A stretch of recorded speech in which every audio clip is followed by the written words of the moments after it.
Hello and welcome to the Moose Hunt Podcast. I'm your host, Rob Fickett, and today I am sitting down with teammate, friend, fellow guide, Mr. Cody McDonald. Most of you know him from the podcast already. How you doing today, Cody? Good, Rob. How you doing? Doing pretty good, man. Pretty good. Got kind of a slow week at work this week. The guy that works with me is on vacation, so I'm kind of just doing stuff around the house and figured it was a great time to jump on a pod if you were free. So it worked out pretty good. Yeah, I finally had a morning. I was a little bit free for a couple hours, so figured we better knock it out today while we could. Yeah, absolutely. Yeah. And this is topic we're going to talk about today is actually 5 pieces of gear every moose hunter needs, 5 must-haves for your hunt. We kind of are sort of tailored towards Maine and New England, but some of this information might help everybody and get you guys geared up for the season coming up. So this isn't going to be like a sponsor showcase. This is going to, obviously, we have some sponsors and we love their gear and everything, but we also have some personal stuff that we have tailored towards working for us and everything. So we're going to talk about the gear that we like to use and the gear that works for us. And it's obviously proven itself to us. And I'm even picking up some new stuff this year that I've seen other people use. So hopefully everybody will get some, good information from this. And I might even pick up some information from you on your stuff and be like, oh yeah, that totally makes sense. So, all right. Let's start off with number 1. This is stuff. I'm a big gear guy when it comes to clothing and packs and stuff like that. So let's talk about packs, man, like personal packs, whether it be a backpack, a lumbar pack, a waist pack, a fanny pack, anything. I'm a firm believer that you should have a pack on you. I can't wear backpacks. I can't while I'm hunting because I get caught up on everything because I'm so tall. I run now the Kuiu Scout 1000, and I've tailored some stuff to myself, with a sewing machine and glue and stuff like that. But that's how it works for me. What about you? What do you like to run these days? I've seen you in backpacks and stuff before. Yeah, I tried all different kinds of stuff, different lumbar packs. I couldn't find one that was exactly what I wanted, and then I tried a backpack as well, and I didn't really care for that being up on my back like that, for whatever reason, especially if it's hot out. So when Kuiu dropped that Scout 1000 lumbar with the shoulder straps, I tried that last year for the first time, and I love that. I think there's a couple little tweaks to it, and we were talking to some people this winter about it, so maybe those will come out. But as far as size goes, it's like the perfect size. You can take the shoulder straps off if you want, but I like that because it kind of distributes the weight across your shoulders, and it's not low on your back. The storage of the bag kind of goes up your back a little bit, so you kind of save up having a bunch of stuff stick out the back, which is nice. And then it has a couple pockets on the waistband, which is nice to put, stuff you need quick. And then I wear a separate vinyl harness that I put on. I put that on first and then put the pack over it. And it gives you plenty of space for that. It has the chest strap to keep those shoulder straps together. But that runs pretty easily, like just behind my vinyl harness. Yeah, so that's what I use too. And it has some extra stuff on there, that extra little, I don't really know what you call them, little D-loops and stuff like that. And I just wore it for a year to figure out which D-loops I was using and then cut off the ones that I didn't, just to cut down on noise and stuff. And then the straps are nice on the exterior because you can strap stuff to that. And I leave them on there, but they have the little Velcro on there, so you can roll those straps up and Velcro them, which is nice. Yeah, I'm a huge believer of like strap management. I roll all my straps up and I actually gorilla tape them. I roll them up to like almost the loosest fitting or the tightest fitting of the bulkiest thing that I'm going to use. So like even when I fit my pack to myself, I wear like my bulkiest jacket I'm going to use, which is usually the Encounter jacket. is like the biggest one I'll wear during moose season. So I'll fit my pack to that, and then I'll like roll my straps up and tape them to that. So then if I'm out and I'm wearing something like just a t-shirt, I'll just boop, pull the straps just a little bit to tighten it up. Yeah. Yep. Sorry about that. My dogs are whining. Yeah, at least it's not my dogs this time. Yeah. Yeah, so I actually, do you run the Kuiu Bino harness too? Yeah, I run the Kuiu Bino harness.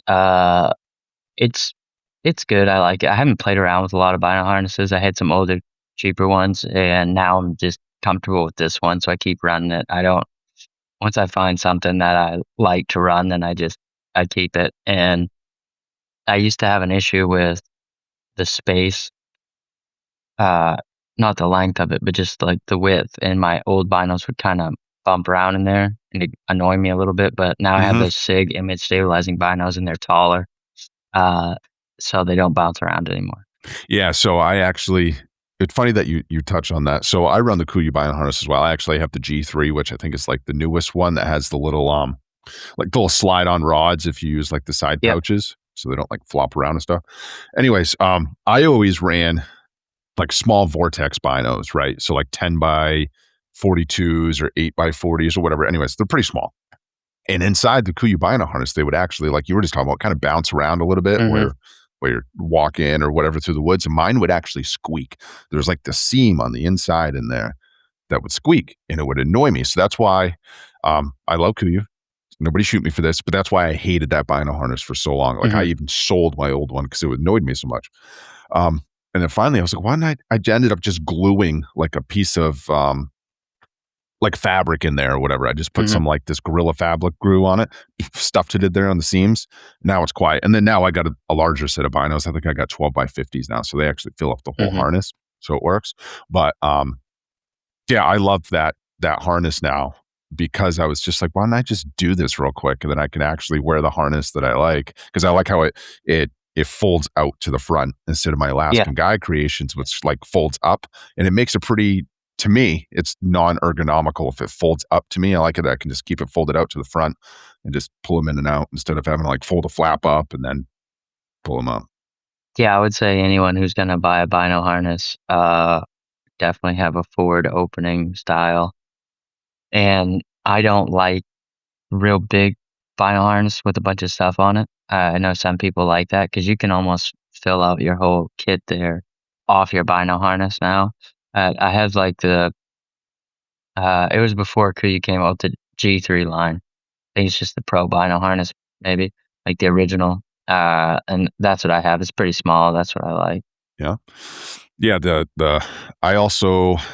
I did end up picking up the other one that has the ones built onto it. Forgive me, everybody, but I forgot the model name because I don't use it anymore. I gave it to my brother actually for Christmas last year. So, but yeah, it was almost too much on it. And I'm a pretty big guy. So I try to be as streamlined as possible because I get caught up on everything in the woods as it is, which is probably not a bad thing because I probably sound like a moose anyways. But yeah, it was just too much going on in the front for me. And so that's why I just stick with the regular Bino harness and then the pouches on the Scout 1000 pack and stuff. Yep.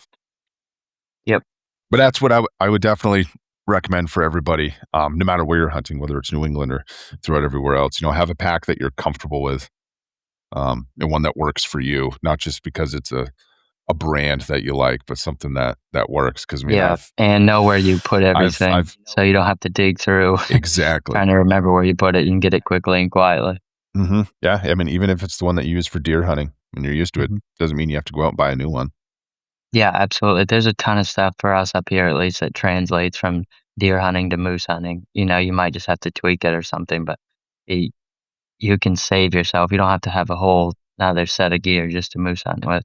Yeah, exactly. I mean, like that's exactly what I do. I pretty much, because obviously I'm not personally moose hunting because I haven't gotten a tag, but I basically just take out guide stuff and just put like my own personal deer hunting stuff and, throw some scents and stuff in like that. Then I'll take out a little bit of the stuff that I carry just for guiding. So it's literally the same pack, same setup, just different things that's inside. Yeah. Awesome. All right. This is going to be one that I think we're both different on this. We're gonna talk about knives. Knives, Yeah, because everybody should have a good knife for your hunt. Because no matter, even if you don't pack it out, you're still gonna have to gut it. So sure. yeah, a nice strong knife. I'm personally an outdoor edge guy. I know a lot of guys on the team, and I think you do as well, use Havalons. Yeah. I've just never had good luck. Maybe it's because I'm kind of like a bull in a china shop, so I'm always snapping blades on stuff. Yeah. So I like the outdoor edge because I've never broken a blade. Yeah, I have an outdoor edge and I do like it. The only thing I don't care for is the blade is a lot wider. Um, so I like the Havalon, which is I have one here. So I like how thin it is. Hmm. But the issue with it is that the way that it fixes in there, it doesn't have a pin that sets into the blade like the outdoor edge does. So if you have that blade stuck in something and you twist much, it will pop it off the back. And the blades will break. They are thinner than an outdoor edge. And this winter, when we were down in Texas, some guys had the Hogue, which is very similar to the Havalon, and Hmm. you can use the same blades, which I like, except for to get that blade off, the Havalon's a little bit. It gets tough when it gets fat and meat in there, and you're trying to just you just push the pry the blade almost. And this Hogue has a little button. When you push that button, it pushes your blade off, and you hook it back on. Yeah, so I think I'm gonna get a Hogue and try it for this year. Yeah, it looks a lot like a Havalon. I think maybe the handle's a little slimmer, hopefully, because I feel like the Havalon handle's a little big for such a small blade, and I like to have a nice small handle. I don't have the biggest hands ever either, so but yeah, I'm a big Havalon guy, yeah. And I mean, if someone has an outdoor edge and they're gonna quarter their moose out, I mean, I wouldn't hesitate to use that at all. I just like that smaller Havalon a little more. Yeah. Yeah, for sure. Like I know you touched on the sometimes when the blade gets a little fatty, it can get Yeah. difficult to take off. That's a huge thing with the outdoor edge because once that that fat builds up on there. So I always carry a Leatherman in my pack, no matter what. Mhm. So some if you and never try to take that blade off with just your hand. I've done it before and slipped and cut myself. Yeah. So just use a Leatherman. Press that button and grab the tip of it with a Leatherman, and it'll pull right out. Sometimes the Mhm. new blade might be a little difficult to get in, but if you got a Leatherman, just use the knife on the Leatherman and just scrape out that little groove in the outdoor edge, and it'll Mhm. pull the fat out, and then you can just slide the new blade in. And then I always like either press it up against a tree so I hear Yep. that click, or even a bone. I've done it to the bone, like the hawk on the leg or whatever, just to Mhm. hear that click. Yeah, I'll do the same. I'll push that point into a piece of bone or something.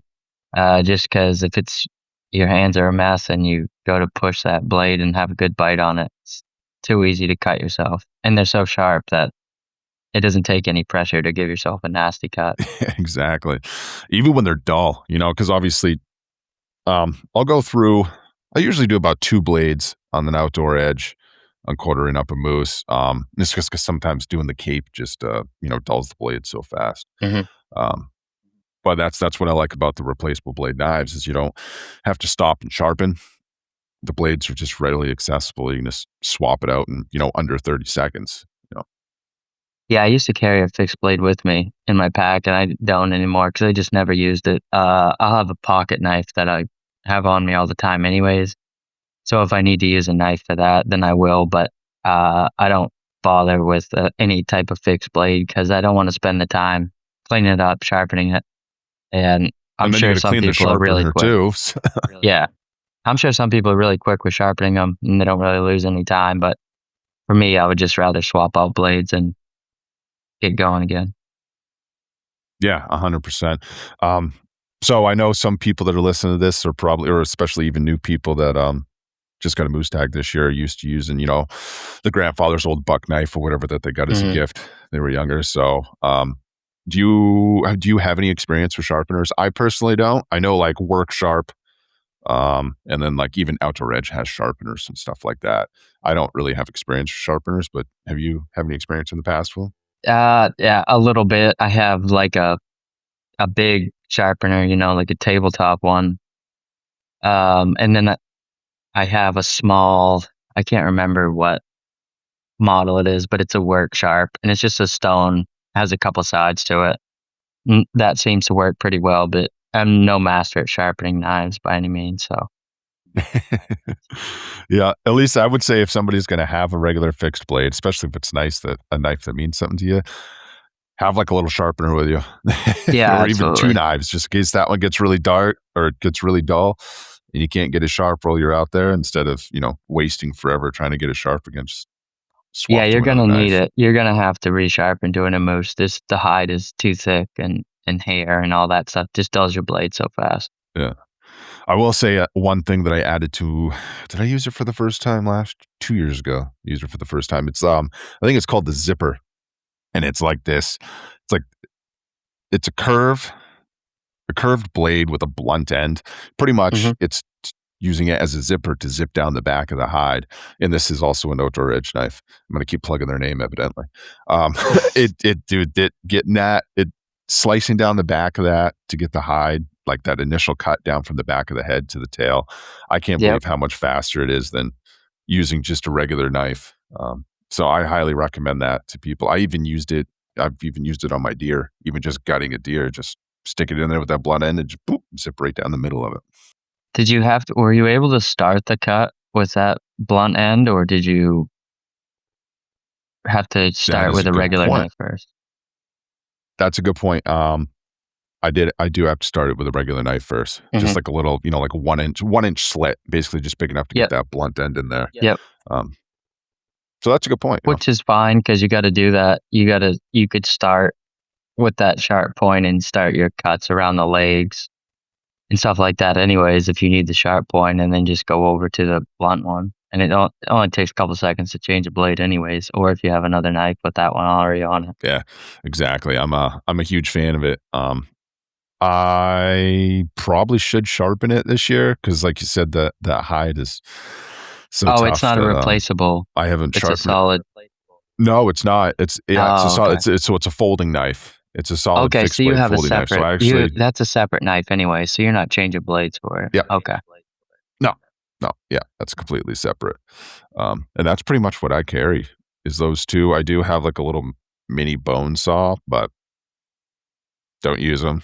Usually just cut the leg with the hawk, and you can kind of snap it off. And Yeah, I used to carry a bone saw, and I don't anymore. The legs I take off with the Havalon at the joint, just below the knee, and then the only thing a bone saw is actually no, I do. I put one on my pack frame just in case because sometimes to get that heart out, uh, it's a real pain without cutting the ribs. The ribs might not be broken from the shot Mhm. or something. So just to nick off one side of the couple ribs and pull the Yeah, heart out. Yeah, so I guess I still do, but yeah. it's just a little. It's like this with a T handle. Oh, okay.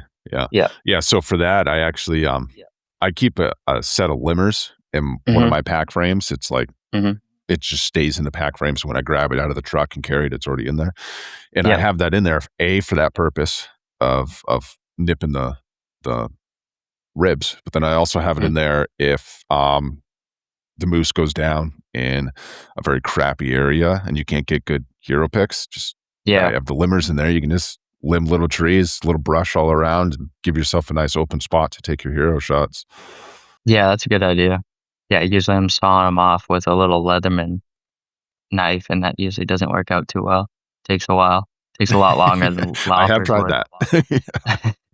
Yeah, that's exactly why I put the loppers in there because I've tried to cut brush with the little Leatherman saw, and I've tried to cut the ribs with the little Leatherman saw, and it was a Oh, pain in the yeah. butt. And I think, yeah, I think one of the team members actually was like, "Oh, just snip them with the limbers. The ribs snip easily." And I was like, "Oh, that actually makes total sense."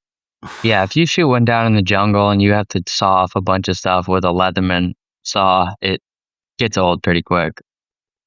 Yeah, for sure.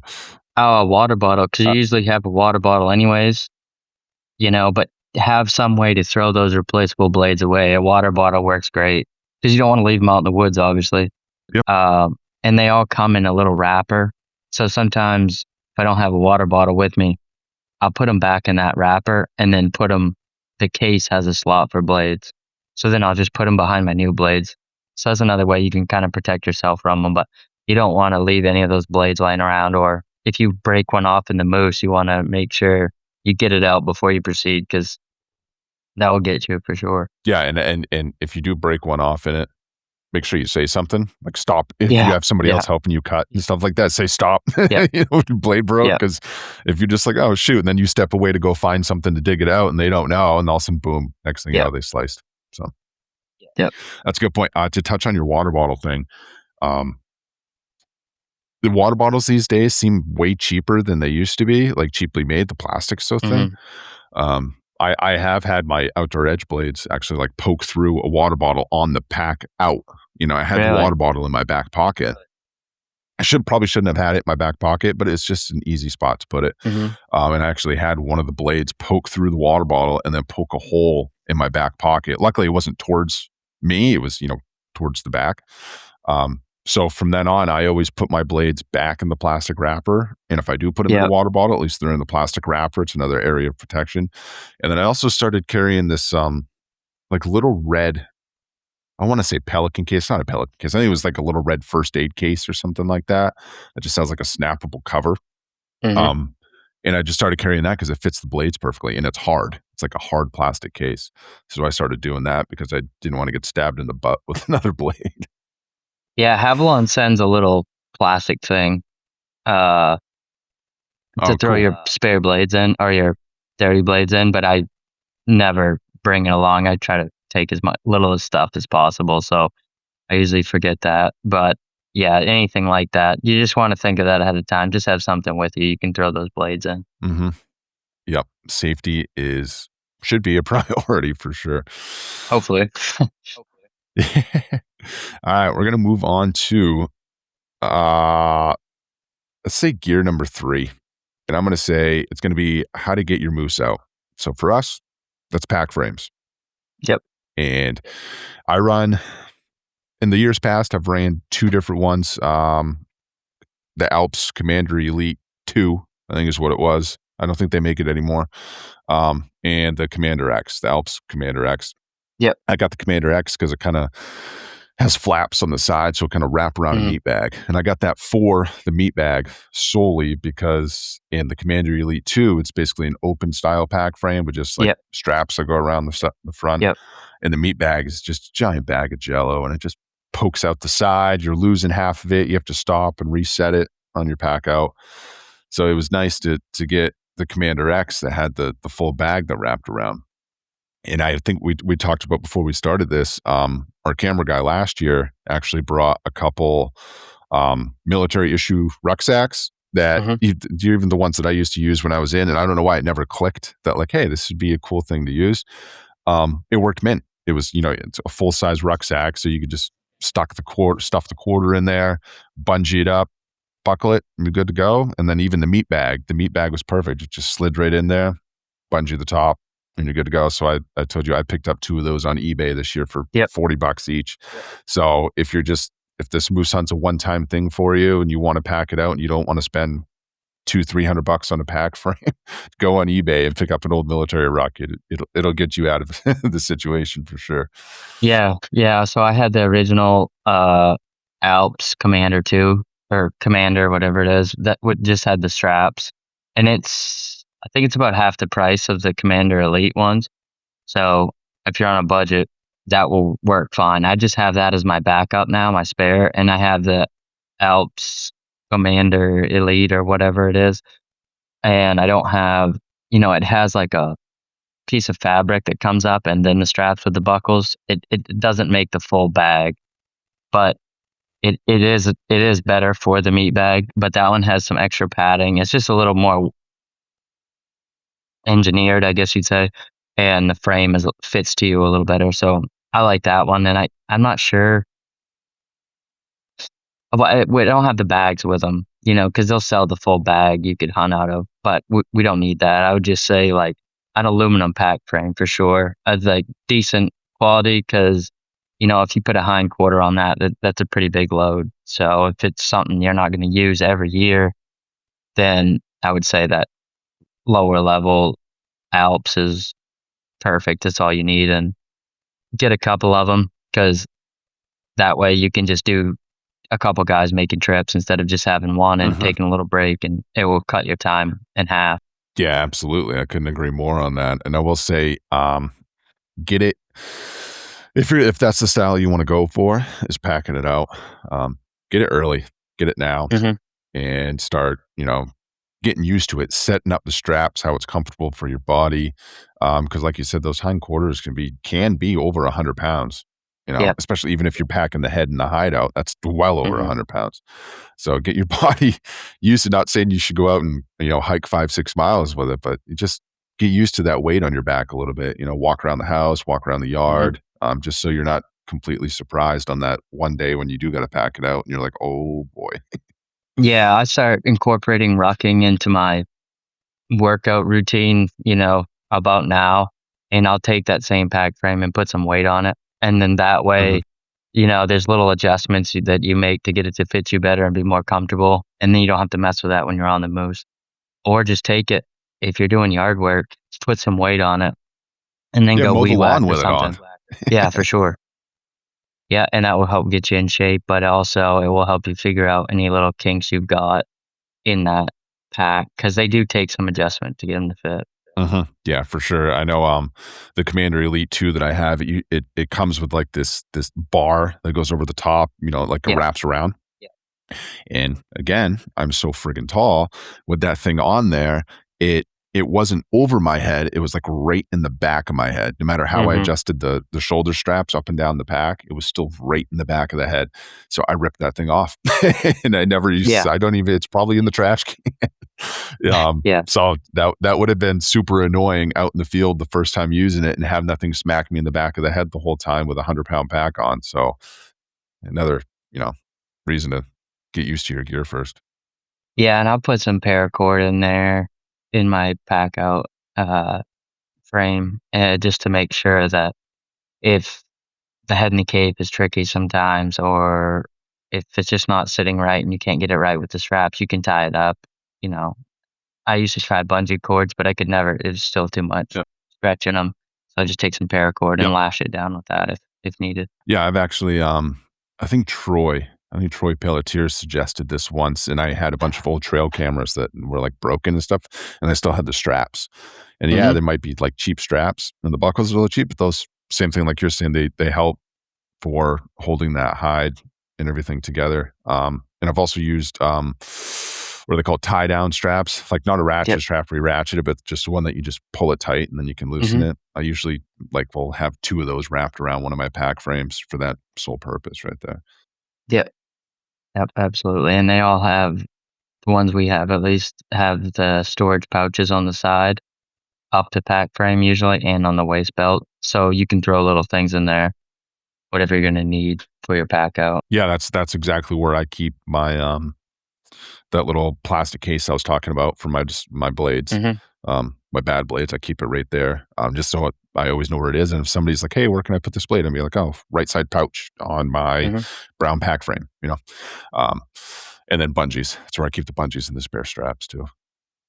Yeah. To go along with that, because not everybody's going to want to pack their moose out, but some people still are going to have to quarter it just because they might not be able to get it out with rope or winch or whatever. And you've done this with Troy. Didn't you use a jet sled one year? Yeah, when was it? Not last year, the year before, we shot a moose in a cut, and it was on a slope, pretty close to the road, so Troy brought in his jet sled with it, and, it worked slick because he just filled that jet sled up with, like, a couple quarters, and then we just sent it down over the hill, like toboggan style, and then just pulled them up out once it hit the ditch. And that worked good. I Yeah. don't bring a jet sled with me, but if it's the right scenario, then it would work well. I don't think I would wanna drag it, on level ground or uphill or anything like that, but downhill like that, it floated, and they stayed in there alright. We put some straps over them, and it was a big jet sled, but, if you had to, you could definitely do that. Yep. Yeah. I know, I've heard of some people using game carts. I use a game part for deer at home, Mhm. if the scenario's right, like you're saying, if I'm hauling it out of the back 40 and I can't get my truck or four-wheeler to it, I'll throw it on the game cart and pull it out. And I would say that would fit a quarter. pretty Yeah. nicely. If you're on a road and you don't feel like packing it on your back, those things pull really easily, game carts, and they're pretty inexpensive. I think I got mine for like $120 on Amazon maybe a few years ago. Yeah. Um, Yeah. but I will I say could. for if somebody's going to go that route for the game carts, they go together with like little oh, what do they call those clevis pins? Mhm. I think that's what they call them. Um, the first time I ever used it with a deer, all the clevis pins came out of it. Like for some reason, moving and the bars moved to pop that Oh, closer off the you. clevis pin, and the cart Yeah. fell apart with a deer on it. Nice. Yeah. So I ended up going to Home Depot and just bought like legit bolts and Yep. nuts, and I just Yep. bolted the thing together so it always stays together and hasn't budged ever since. So I'm going to suggest if somebody's going to go the game cart route, which is not a bad route, to be brutally honest with you, if the situation's right and you can just pull it down a road or whatever. Yeah, if you had a gated road or a Test it ditched out a little road or bit around something. the yard. Yeah. Yeah. Test it at home first and be like, oh, yeah, maybe I should bolt this thing together instead of just relying on the clevis pins. Yeah, I think any of those things can be helpful in the right situation. So if you had them in the camp or something, I try to limit the amount of crap I have in my truck and on me. Mhm. But, if a lot of people have to go back to camp to get a trailer or snatching blocks or whatever they're Mhm. using, it's pulling it out whole. So I don't think that's a big issue. Yeah. Yeah. I don't have any. I know you have prior experience with doing the whole rope and snatch block Mm. and winch and stuff, don't you? Yeah, I did it for forever until I started guiding with you guys. And now that I've packed them out, that's the only way I'll do it. Even if, they were to be shot in the road, it's just so much easier than carrying all that crap and then, dragging it whole in the back of your truck. I never put it in the back of the truck. We always put it on a trailer, but then someone has to go back, get the trailer. You'd have the snatch and blocks and the ropes and come alongs and all that. And, and then you might have to worry, you gotta have chainsaws to cut your path and all this. And first of all, it's a lot of money, you know, in Mhm. rope and because you got to have good rigging to pull them out. So, and you know, it's kind of dangerous and it tears the moose up quite a bit. So I'm all about just a pack frame, some game bags, and a knife now. Yeah, it is pretty crazy how expensive that stuff because obviously, Yeah. we're both in like Maine moose hunting Facebook groups and stuff like that, and people are Hmm. always asking like looking for a capstan witch, looking for Hmm. rolls of rope and stuff like that. And it's like, Yeah. why you spending all that money when you can just, like we said, you get a cheaper pack frame if it's the only time you're ever going to use it. It's just a little bit of time wearing it, mowing the lawn to get your legs used to it, back used to it. You can save so much money. Yeah, especially if you have some guys with you. But, you could take that money that you're going to have on equipment to drag them out with, and you could get some more gear to keep you comfortable in the field or, add in a couple more scouting trips, uh, which I think is probably the most important thing to do is scout as much as possible. But that gets expensive, if you're Mhm. doing day trips or if you're getting a campsite and fuel and food and all that stuff. You have a bunch of money wrapped up in that scouting. So if if you gotta save some money somewhere, you could get a pack frame and a knife and some blades and stuff, and then use that money for gas for scouting. Yeah, absolutely. That's actually a great way to put that. I never thought about it like that. So, Mhm. with this still in this topic of a way to get the moose out, before we move on to the next one, I'm going to say we didn't touch on it was game bags. Yep. What game Yeah. bags do you run? I've tried a few kinds. Let's see. I have the Kuiu ones, which are nice. I recommend the large size, which I think is more geared towards elk. The moose ones are fine, but they're just a lot bigger, so you have a lot more fabric contained there. And then I bought some Go Hunt ones last year. They sell the whole moose kit, which is the quarter bags are bigger than what you need, but they'll send the whole kit with a pile of bags. And what I like about them is they still have a cinch strap at the top, but they have lifting handles. So you know how hard it is Oh, sometimes to yeah. manipulate that. You get a hold of those lifting handles, you can move that quarter around. Or like last year, our camp we couldn't tag it that night. It was too late. So we wanted to hang the quarters up. So we ran a strap through those handles and used those to hang the bags, which was super helpful. And they come with another bag to keep, like a little gear bag to keep all that stuff in. And I'll usually bring like, I think yeah, I added another bag. I used to just do 6, one for each quarter, back strap and loins, and then a meat bag. But I put 7 in there now to run 2 meat bags, Mhm. because Mhm. sometimes the big meat bag is such a hassle and so heavy that it's a little easier to break it up.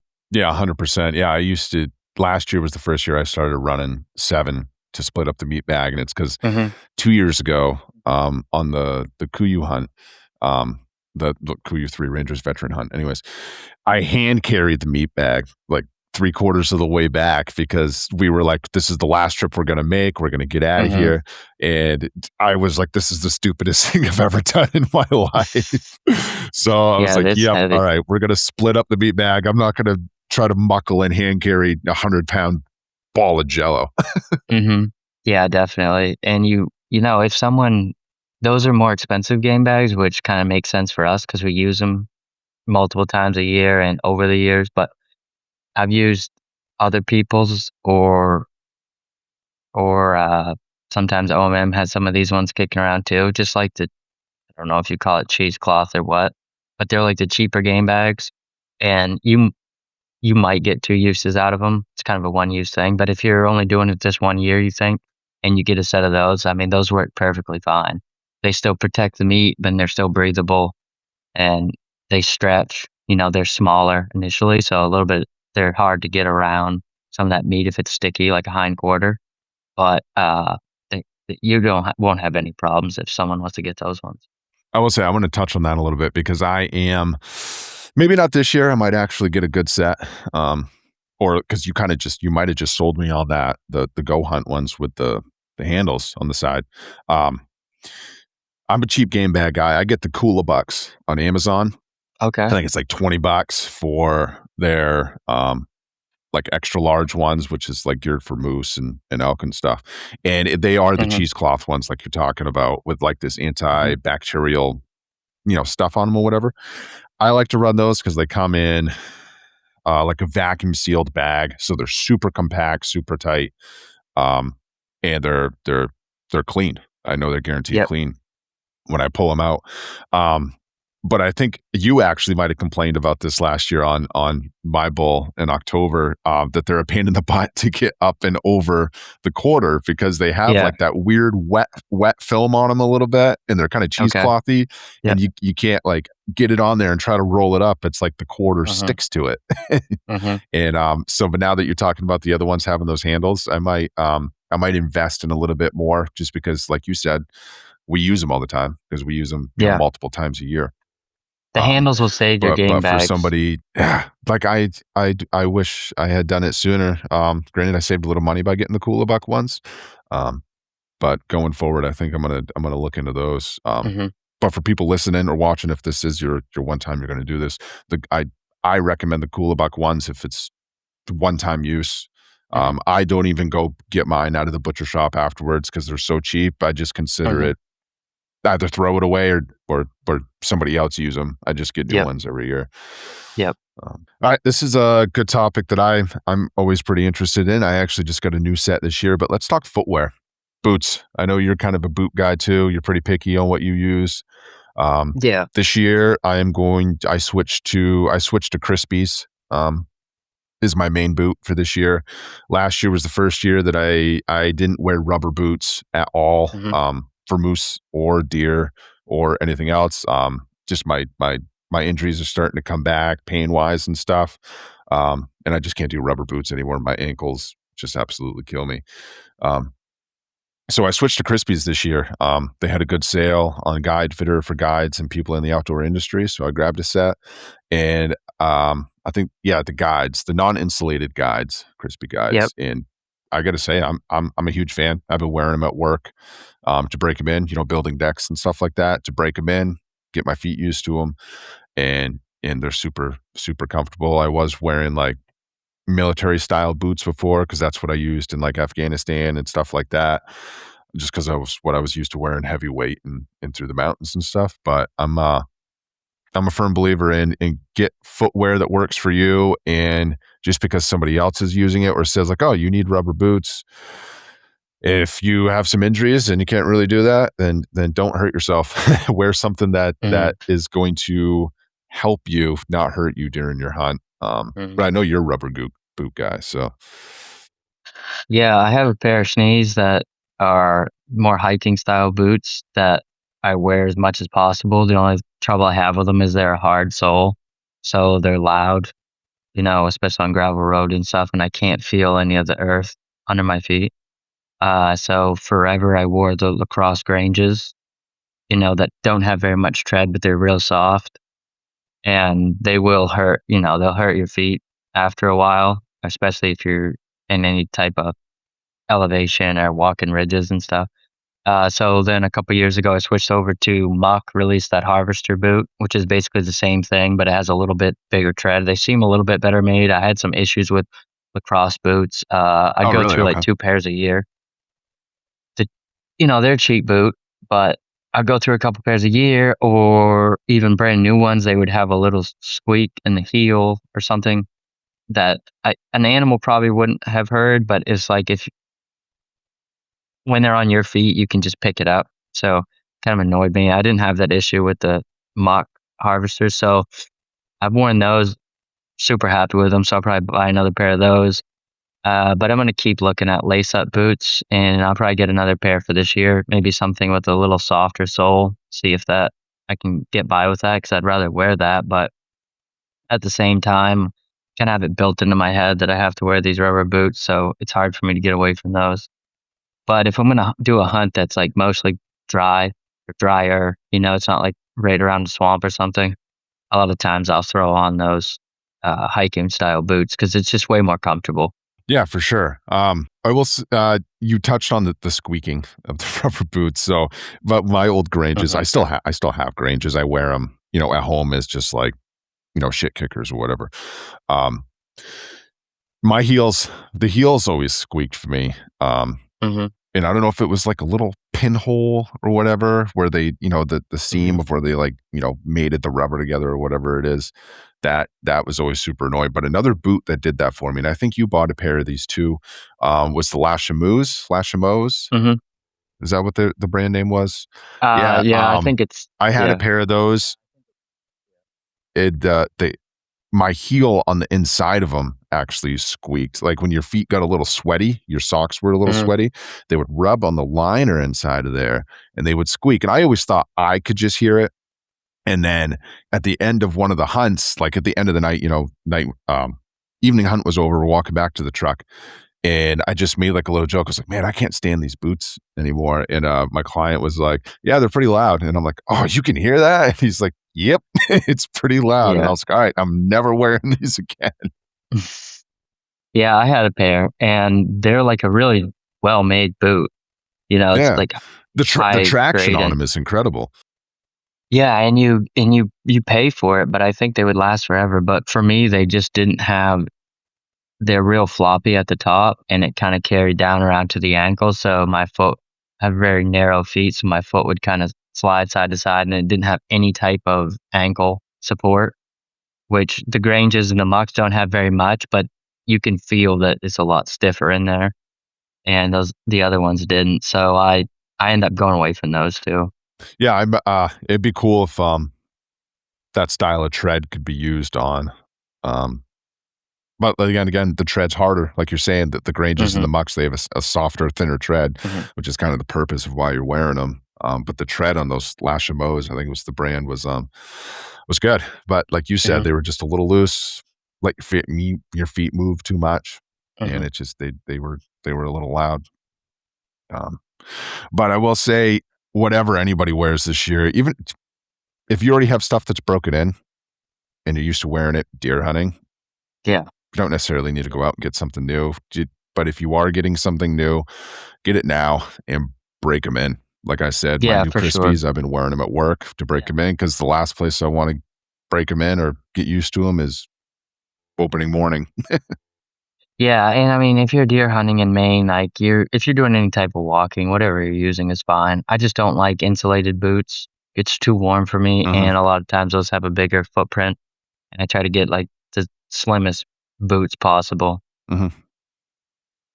Yeah, same. Even during deer season, like the coldest, below freezing mornings, I can't wear insulated boots. Um, Mhm, if it is a little cold, I'll just wear a slightly heavier weight sock, but I can't do mhm. any type of insulation in boots. What how many miles do you think you usually walk? This is still part of footwear, so we'll talk about how many miles do you think you usually walk um per day on your moose hunt? Yeah, I've never tracked it fully, but usually clients kind of pay attention to it. So I would say 6 to 8, about sometimes more, um, depending on the day. Like if it's kind of a colder day or a rainier day or something, and the wind has actually stayed steady, so we don't get much. It could be quite a bit more than that, but yeah, I most people have said, today we did 6 miles, today we did 8 miles, so I'd say right around there. Yeah, I'm right around that too. I think my longest day, and that was just because we weren't getting a response from anything. And I think it was Mhm. like a Thursday or Friday. So you're kind of like shotgunning a little more than you Yeah. usually are. Um, and yeah, I think the longest day was like 9.7 or something like that. Yep. And the reason why I'm asking that is to caveat on get your stuff early and get something that's broken in and you can wear. Cause if you want to not just ride around the truck and you want to walk, you could put in some heavy miles. Yeah, you wanna make sure that you're in shape, but you still have plenty of time, now if you start and your stuff is working for you, because you don't wanna be uncomfortable or out of shape, because that could make you call it quits a little early or turn around Mhm. before you really want to, or even if you are able to push and get in there, but you're exhausted or you're uncomfortable and your gear's messing with you, then you might not be able to keep your focus when you need to, you know, close the deal on the bull. So I think if some things you can do now that you have control of are just making sure all your gear is ready and working and that your body is too. Yep, absolutely. That's also gonna go into our number 5, and this is one that I have a horrible habit of always getting more every year, even though I have stuff that works, is clothing. Uh, Yeah. um, I'm, obviously, I run just because it's what fits me the best. I run Kuiu Yep. almost everything except for socks. I run Darn Tough, merino wool Yep. socks Same with me. just because they give a huge I wear them because they give a huge military discount. I think like 25% off of Wow. darntough.com if you use like GovX or whatever. So that's why I wear Darn Tough for socks, but like pants, shirt, jacket, Kuiu for me, and I wear the Kuiu attack pants because they are the best fitting pants that I have for my giant body. And sometimes they're a little loud when they're brand new, but like we've been talking about, break your gear in. Once you break those attack pants in, go through the briars quite a Mhm. bit. They do soften up a little bit. They're still not as quiet as wool, but I have no problem getting close to game with them on. So Yeah, I thought that too, that maybe they would be a little loud, and maybe that's just because I wore a lot of wool before, but, they're especially once they're broken in, I haven't found that it bothers anything at all. Um, and yeah, I wear Kuiu. I think everything is Kuiu at this point. I started off with, like, attack pants and a guide jacket, which is still what I wear the most of now, and then over the years, I've just kind of continued to replace other stuff with Kuiu. Um, I like it, and, like, once I find something I like, I just stick with it, so but, mhm. it is expensive, but then again, we're asking a lot of our stuff, and it's held up great for me, so for me, it's worth it, but like I would say, if you're looking at wanting to get something for your moose hunt, attack pants, 100% would be the number one for me, and then for our moose seasons, I would say the guide jacket because it's super light. Um, I like that, merino hoodie they have as well. It's a Mhm. 120. The one I have, it's super thin, but then I just wear that as a base layer, and then if it's hot out, I'll just wear that so I can still have long sleeves and it dries fast and doesn't stink. But you don't have to go out there and buy a whole Kuiu deer line, if you're worried about, money, which most of us are. But a couple things that if you wanted to get for your moose hunt, I would 100% recommend those three pieces for sure. Yeah, I run the I think it's like the Ultra Merino um hoodie tee or Mhm, whatever it is. I run mhm, that as well. Um I run yeah, I run quite a bit of their merino stuff. mhm, I actually I think last year I picked up one of the Pro Merino 200s, and that has like mhm, it's like merino base on the inside and like polyester on the mhm, outside. Um I ran that because the Ultra Merino on me, I was wearing it in a downpour once, and it got so stretched out, it was like I was wearing a parachute, and so because I have to I'm so tall that like, I have to order triple X shirts, because if I get a double X, I wash and dry it once, it turns into a belly shirt. So some Yeah. stuff is like a little bit wider on me than it should be, Mhm, and so when I wore that and that rainstorm, I think it was packing out a bull 2 years ago, and I got back to the truck, it was like the shirt was down to my knees, and I was like, which is not a bad thing. I still run the Ultra Merinos all the time, but then I also picked up the Pro Merinos, and I found that those didn't do that to me. They mhm, kinda, like, kept their shape, and it still dried pretty good. And I still think it held its, odor resistance. I think that's the term that yeah, I wanna use. yep, And that's the reason why I wear a lot of merino or a lot of wool stuff is odor. And that could just mhm, be a mental thing because of us here in the Northeast. We're kinda like wool is beaten into our heads from when we start deer mhm, hunting.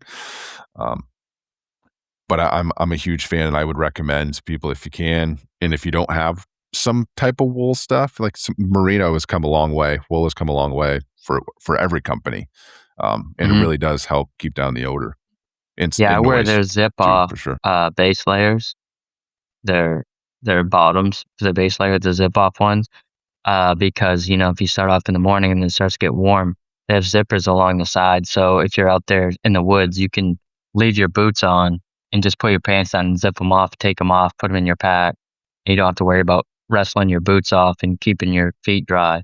But I thought of something here while we were talking is that if Mhm, a lot of people don't have good rain gear, because you don't wear it all that often and it's expensive, but if you're gonna buy one thing for your moose hunt that you don't have and you need, I would say rain gear 100%. I have that Kuiu Katana, so it's quiet as far as rain gear goes. No rain gear is gonna be completely quiet, but it keeps you dry and, you know, you can be in a downpour for a long time and stay dry, but, if it's misty and everything's wet and you don't get soaked and it actually stretches, which is pretty hard to find rain gear that stretches and is comfortable. So if you don't have to get cold and pack it in early on a rainy day when you wanna be hunting, just definitely look at some Kuiu rain gear, and that's the only set of really nice rain gear I've ever had, so I can't speak to any other companies on it. yeah, I'll agree with you on that one. The Kuiu rain gear has been I think my jacket is I don't wear rain pants, just because I can't get over the noise of rain Mhm. pants, and I don't mind my legs being wet, but I can't stand my top and my core getting wet. So I have the Northridge jacket. I don't know Yep. if they make that anymore. Don't quote me on that, whoever's listening. But the Northridge, the katana's awesome. I think there's another one as well, the Chugach or whatever. Um, Chugach, yeah, that's like a lighter weight. yeah, yeah, yeah. I've killed 2 moose in my black rain jacket, and the way it don't, just like you said, get a good set of rain gear, because sometimes hunting in the rain is some of the best hunting you can have. Yeah. Yeah, I would definitely invest in some good rain gear because you're gonna get rain during the week, regardless of the season. Mhm. Be very surprising if you didn't. So, get something that's packs up nice and small, and then if you don't have to go back and get it, you can throw it in your pack and carry it along with you and then throw it on. It starts raining. Yeah, that's exactly what I do. I keep it in the truck. Mhm, Um, And just if I know it's gonna rain that day, I'll be like, "Okay, I'm gonna throw it in my pack." But other than that, it just Mhm. sits in the truck. So at least it's there. Yep. It's not back at camp. It's Yep. it's in the vehicle so that like, "Oh, we're gonna have a random pop-up shower today. Okay, cool. Now I know to throw it in my pack." Yeah, I'll just keep a tote that has a waterproof seal on the lid with latches, and I'll keep that in my truck just to keep the spare change of clothes, rain gear, clients, change of clothes and rain gear and stuff like that, so that it's not taking up space in the cab, but it's ready to go in the back of the truck and dry and doesn't have dust in it and stuff like that. Mhm. For sure. And, to caveat on all of this that we're talking about, clothing and stuff right now is like we've been saying, now's the perfect time to get it because you can get it and get comfortable with it, wash Yep. it a few times. Yep. Maybe it'll soften up a little bit, but get used to them. Get used to being on you. Mhm. Um, that's what I do. I mean, I'll start pretty much now. I'm gonna start getting some deer season stuff ready.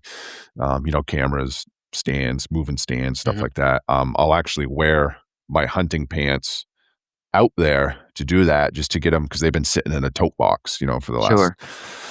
8 months or whatever, 6 months. I'll get them back out, get my body used to wearing them all the time. Even though I wear attack pants all the time, I don't wear them as much as I don't wear my hunting ones as much as my work ones, obviously. Yeah. Just get them out, get used to it, break them in. And I will say that just because you're wearing expensive clothing, that doesn't make you a better hunter. I mean, there's been dudes slamming moose in a red flannel and blue jeans for years. Yeah, 100%. Just, if you have to budget tightly for it, put your extra time into learning the area, scouting, learning moose habits, talking to other people that have moose hunted. Because at the end of the day, that's what's gonna kill the moose. The moose are killed before the season.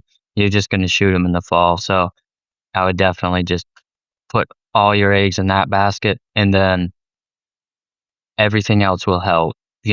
Guns and gear and all that stuff is fun, but nothing is gonna help you as much as finding the moose, that you need to kill and learning about them. Yeah, absolutely. I can Yeah. agree with you more on that. More on scouting, wear stuff that maybe even you already have. It's comfortable and it's Yep. broken in already. There's no reason to go buy new stuff if you don't need to. Yeah, I mean, if you need an excuse to buy new stuff, this is it, 100%. But if you Yeah, got and I use that every year. yeah, but if money's a concern for most everyone, so put that extra time into scouting if at all possible. Yeah, perfect. Well, that was all that was the top 5, Mhm. the 5 pieces of gear every moose hunter needs. It's 5 must-haves. I will say, we're at an hour now, so I wanna say, thanks, Cody, for joining me today, and just to go over real quick again what we talked about for the 5 must-haves for everybody, get a pack, whether it be a waist pack, backpack, something that you can have your gear in so it's with you instead of being like, "Oh, crap, I forgot it at the truck." A dependable knife. For us, it's replaceable blades.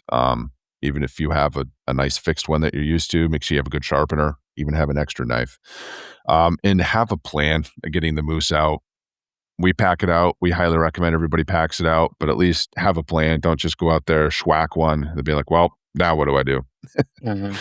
Um, and then your footwear, your feet are gonna carry you everywhere. They're pretty much gonna be your moneymaker. So have some nice boots, something that's broken in, socks. Couldn't can't say merino socks anymore. They're just what you need. And then your clothing, have your clothing all broken in, everything good, scent free, all that, and stuff that works and fits you. Don't be uncomfortable out there. Definitely. And some kinda software like Onyx or what another company, Yes. keep that on your phone because that can save you by having satellite imagery is almost a necessity nowadays. It's there, so you might as well use it, and it's not that expensive. So, I would say that would be one. If you're gonna buy something and you don't have Onyx or something like that, get it now, become familiar with it, and use it in your scouting and your hunting 100%. Yep. And I'll touch on that real quick before we get off.